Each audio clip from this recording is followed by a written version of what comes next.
If you want to maintain your privacy while using Afterpay, you can hide your online status.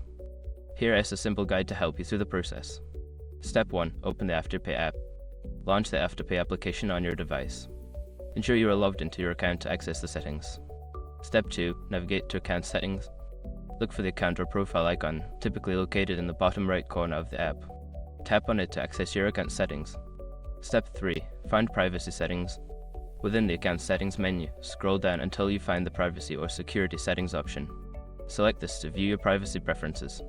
Step 4. Adjust online status. In the privacy settings, look for the option related to online status or visibility. Toggle the setting to hide your online status from other users. Step 5. Save changes. After adjusting your online status, make sure to save your changes.